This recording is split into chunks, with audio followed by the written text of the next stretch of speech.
Friends, मैं यशवीन आपका स्वागत करती हूँ दक्षिणा ट्यूटोरियल्स के ऑनलाइन चैनल पर। तो दोस्तों, जैसे कि प्रीवियस लेक्चर मतलब लेक्चर 2.1 में हमने एंथर के बारे में पढ़ा था। लास्ट में हमने कहाँ पे छोड़ा था? एंथर के पास। तो आज हम एंथर ही से कंटिन्यू करेंगे, मतलब परागकोश से।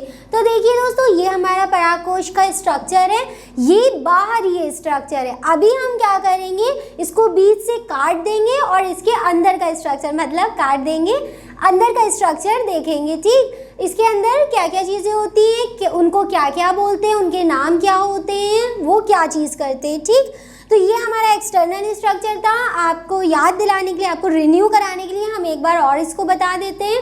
ये हमारा एंथर है, एंथर को परागकोश कहते हैं और परागकोश के अंदर हमें क्या मिलते हैं? परागकण। ठीक, परागकण मिलते हैं। परागकण को इंग्लिश में क्या बोलते हैं? पॉलन ग्रेन बोलते हैं। ठीक, पॉलन ग्रेन बोलते हैं। फिर हम नीचे आएंगे, ये क्या है? फिलामेंट मतलब तंतु। अब तक तो आपको रट जाना चाहिए, हम 2-3 बार इसको बता चुके। हमने इसीलिए इसको ज़्यादा बार बताया क्योंकि ये जल्दी याद नहीं होता है, हमको भी पता है, हमें भी काफ़ी टाइम लगा था इसको याद करने में। इनके नाम्स, मेन इनके नाम होते हैं जो 2 से 3 हो जाते हैं। ठीक, ये ऊपर माइक्रोस्पोरोफाइल बोलते हैं इसको, और इस तरफ हमारा जब इन दोनों स्ट्रक्चर्स को मिला देंगे, ठीक, मतलब एंथर और फिलामेंट जब दोनों को हम मिला देंगे तो हमारा क्या बनेगा? स्टेमन, जिसको क्या कहते हैं? पुंकेसर। और याद करिए, हम पुंकेसर को ही कवर कर रहे थे। पुंकेसर के बारे में अब हम और आगे पढ़ेंगे कि इसको बीच से इसका बीच से एलएस काटेंगे और इसके अंदर की संरचना देखेंगे। फिर उसके बाद हम लघु बीजाणुधानी और परागकण को पढ़ेंगे। लेकिन अभी के लिए हमें किसको पूरा अच्छे से कवर करना है? एंथर मतलब परागकोश, जिसको हम क्या बोलते हैं? पुंकेसर बोलते हैं। और एक बार और दोस्तों, ये क्या है? मेल पार्ट है, मतलब नर भाग है पुष्प का। तो चलिए अब हम एंथर का क्या करेंगे? इसको बीच से काट देंगे और काटने के बाद इसके अंदर के स्ट्रक्चर्स देखेंगे कि वो क्या क्या होते हैं। ठीक, तो दोस्तों अब देखिए, हमने एंथर को क्या किया? बीच से काट दिया है और काटने के बाद अब हम इसके अंदर की संरचना देखेंगे।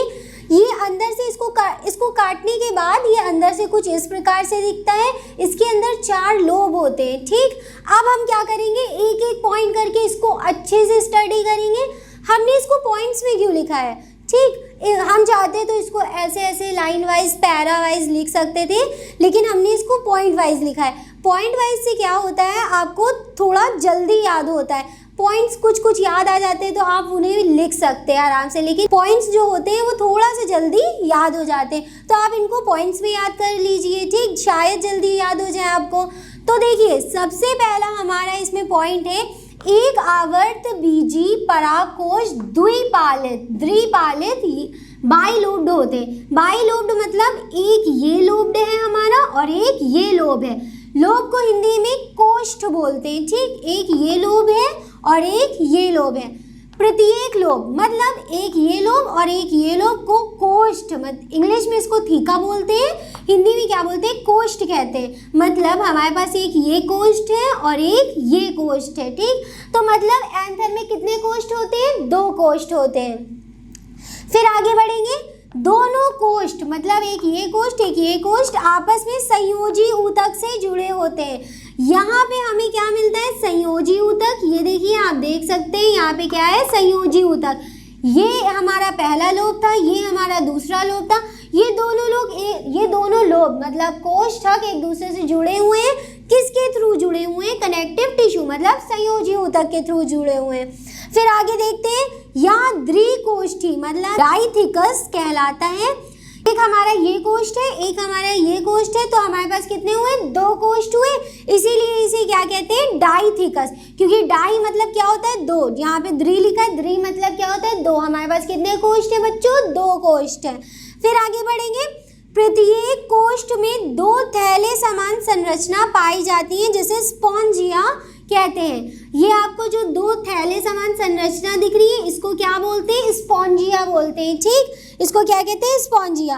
फिर हम अपना नेक्स्ट पॉइंट देखेंगे, इस प्रकार का परागकोश 4 दृश्य मतलब चतुष्कोणीय टेट्रास्पॉन्जिलेट 1 2 3 4। टेट्रा मतलब क्या होता है? 4। मतलब हमारे पास कितने स्पॉन्जिलेट है? स्पॉन्ज कितने हैं? 4 स्पॉन्ज है। ठीक, चार स्पॉन्जिलेट कहलाता है क्योंकि चार स्पॉन्ज है। फिर आगे बढ़ते हैं, इन्हीं स्पॉन्जिया में परागकण मतलब पॉलन ग्रेन्स का निर्माण होता है।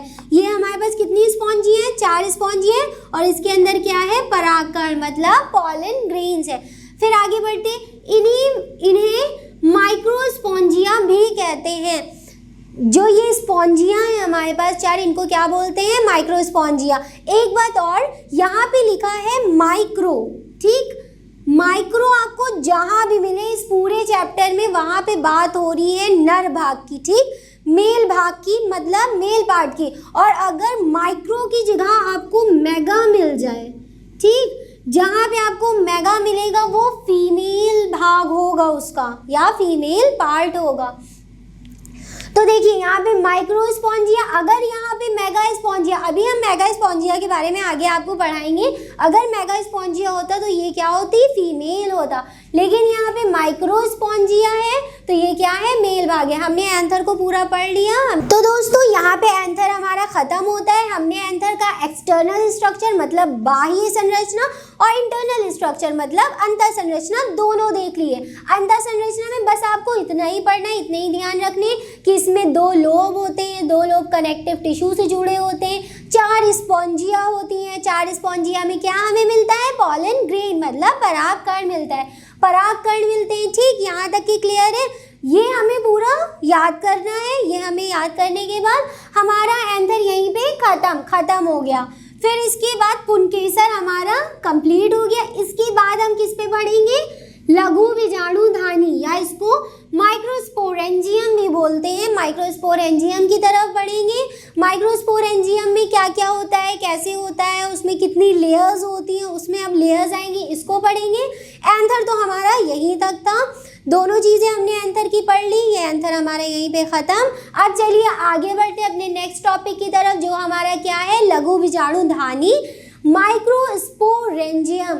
अगर आपको नाम थोड़ा टफ लग रहा है तो आप पहले माइक्रो कह लीजिए, फिर स्पोरो कह लिए, फिर एंजियम कह दिए, माइक्रोस्पोरेंजियम, ठीक, ऐसे बोल लीजिए। माइक्रोस्पोरेंजियम लघु बीजाणुधानी को पढ़ते हैं। तो चलिए अपने नेक्स्ट टॉपिक की तरफ बढ़ते हैं, लघु बीजाणुधानी को पढ़ते हैं। दोस्तों अब हम लघु बीजाणुधानी के बारे में पढ़ेंगे मतलब माइक्रोस्पोरेंजियम के बारे में, ठीक। सबसे पहले हम इसकी संरचना देखेंगे और फिर देखेंगे इसके अंदर कौन कौन सी लेयर होती हैं, वो क्या क्या काम करती हैं, किस प्रकार से होती है। तो चलिए सबसे पहले देखते हैं इसका स्ट्रक्चर मतलब इसकी संरचना। सबसे पहले तो ये पराग कोश में एक चार दिशीय संरचना होती है। मतलब ये देखिए 1 2 3 4 दिशीय संरचना है जिसमें चारों कोनों पर लघु बीजाणुधानी होती है। एक लघु बीजाणुधानी ये है, एक लघु बीजाणुधानी ये है, एक ये है और एक ये है, ठीक, इतना क्लियर है। ये चीज़ आई कहाँ से, जब हम एंथर, आप इसको तो जानते होंगे, ये क्या है, एंथर मतलब हमारा पराग कोश। पराग कोश को जब हम टीएस काटते हैं, टीएस मतलब ट्रांसवर्स सेक्शन, जब हम इसको इस तरीके से काटते हैं तो हमें कुछ इस प्रकार की संरचना दिखती है। इस प्रकार की संरचना में बहुत सारी लेयर होती है। सबसे ऊपरी लेयर को कहते हैं एपिडर्मिस, जिसको बाह्य त्वचा कहते हैं। बाह्य मतलब कौन सी त्वचा, बाहरी त्वचा। फिर एंडोथीशियम, एंडो मतलब क्या होता है, अंदर, मतलब अंतःस्थीशियम, ठीक, इसको क्या बोलते हैं, अंतःस्थीशियम। अंता मतलब क्या होता है, अंदर। फिर आती है हमारी मिडिल लेयर, मिडिल मतलब बीच में होता है, मध्य परत। ये लेयर हमें कहाँ मिलेगी, मध्य में मतलब बीच में मिलेगी। और लास्ट जो हमारी होती है टिपैटम, इसको हिंदी में भी टिपैटम ही कहते हैं, ठीक दोस्तों। तो अब हम आगे बढ़ेंगे, एक एक लेयर को अच्छे से देखेंगे। ये हमारी चार लघु बीजाणुधानी है। ये वाली जो लेयर है हमारी, ये क्या है, एपिडर्मिस। ये वाली जो लेयर है अंदर की तरफ वाली, इसको एंडोथीशियम कहेंगे।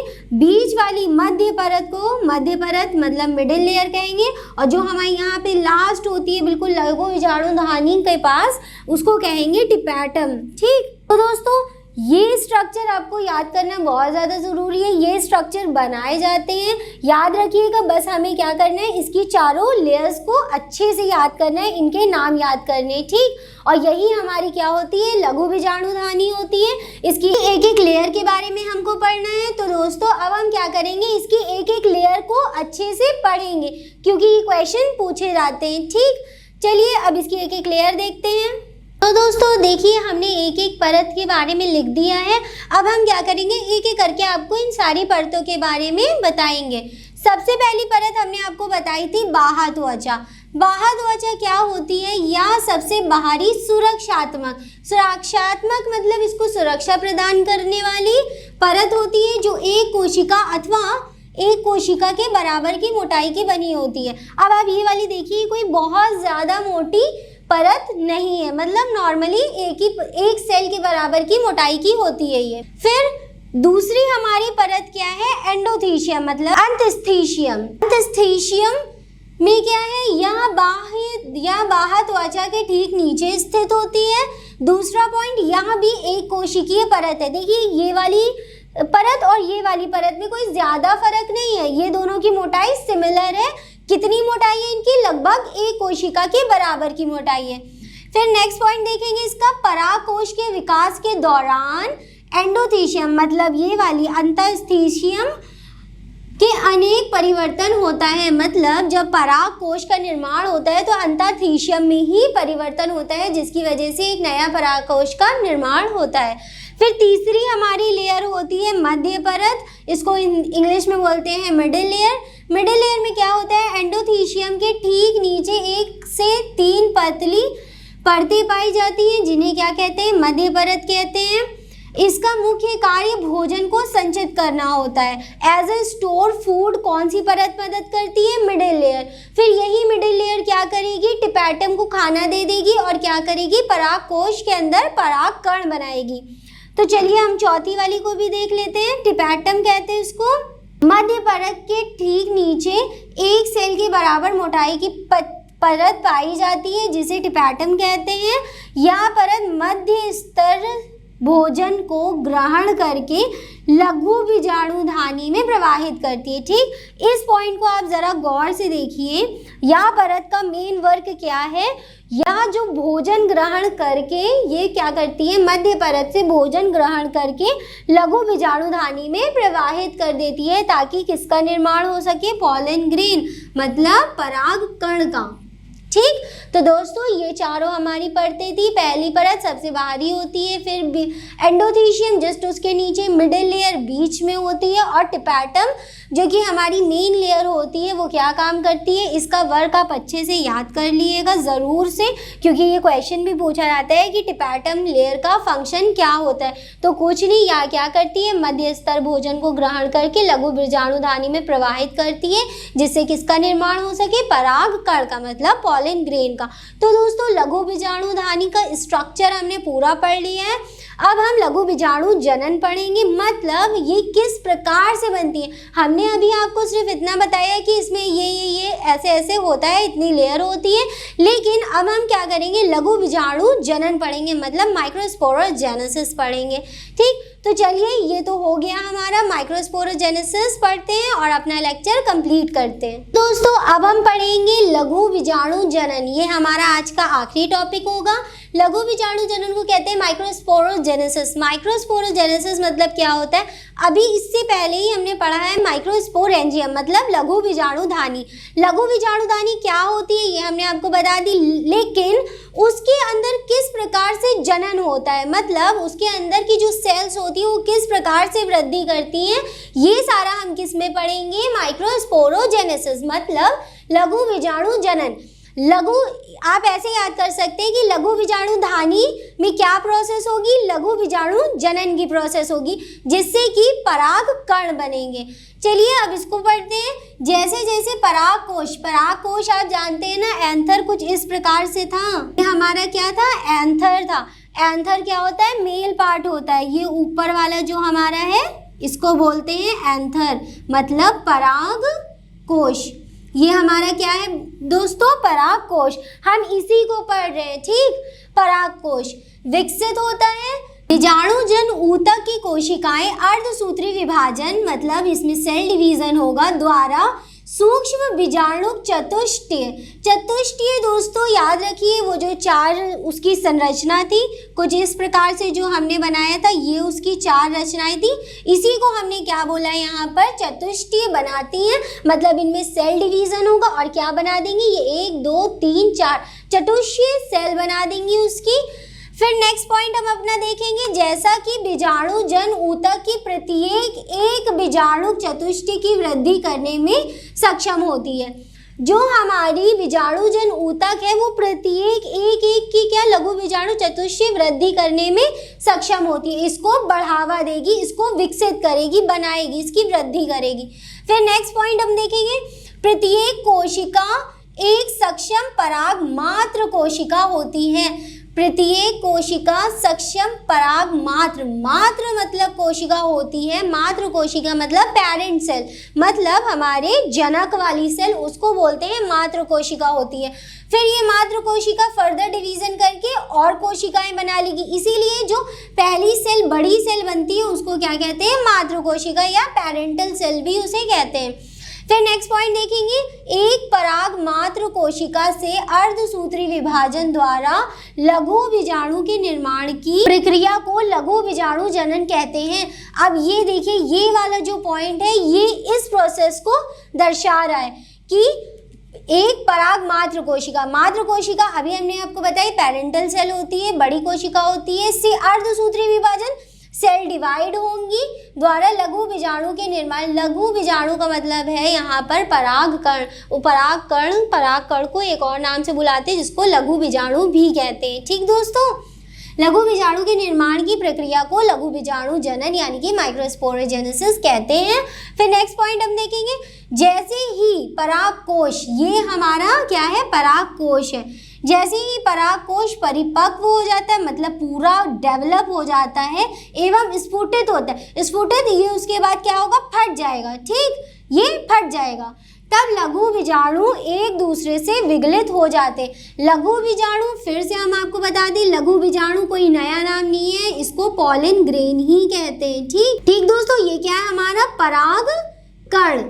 परागकण हमें कहाँ मिलेंगे, परागकोश में, उसके नाम एक दूसरे से मैच ही कर रहे हैं। ठीक, परागकण हमें कहाँ मिलेंगे, परागकोश में। कैसे बने परागकण, जैसे ही परागकोश मतलब ये पूरी तरीके से परिपक्व हो जाता है उसके बाद ये फट जाता है।